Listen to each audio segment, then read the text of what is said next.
مهرینیسا رحیمова 10 سال اینجانی برای آبادانی کوچه و خیابان‌های شهر خوجند مهنت می‌کند. او کارمند مؤسسه آبادانی شهر است. می‌خواهد گرد و اطراف شهر از افلاسی و پرتوها تازه گردیده برای نگهداشت محیط زیست و آبادانی آن نظارت جدی بر راه مانده شود. ضمن صحبت او از مزد مهنت کارمندان کارخانه دولتی کبودیزارکنی و گلپروری شهر خوجند حرف زد.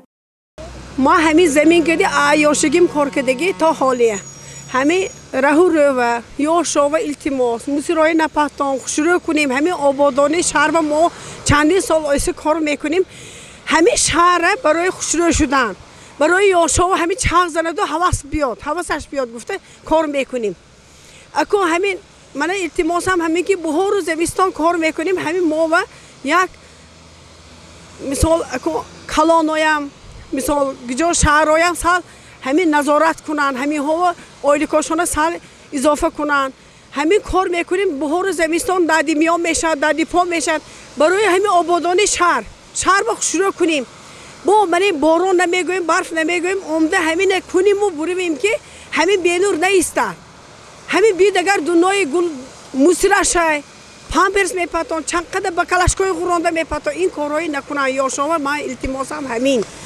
شروع از ماه نوامبر کارهای آبادانی و کبودیزارکنی و گلشینانی آغاز می شود. اگرنام کارخانه دولتی کبودیزارکنی و گلپروری شهر خوجند صدیقبا یولداشو اطلاع داد تخم گل لاله از خارج کشور دسترس گردیده درختهای آرایشی و نمودهای گوناگون گلها از قبیل ویولا، لاله، مرجان گل، تاج خروس، کرم گل که برای فصل زمستان تاب آورند شنانده می شود. اکنون من با رنگ گلما همه سکین پادمرش ساز اسناش من وای زمستان گروه میشنونیم، ویوله میشنونیم، کرانگول میشنونیم، لاله میشنونیم، درختای جای خالش و درختای آرایشی سایه افزان میشنونیم.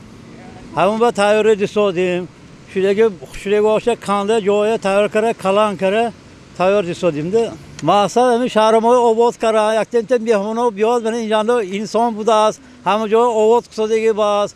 گفته یک بحر دیلک شده برای گفته حرکت میکنیم ده.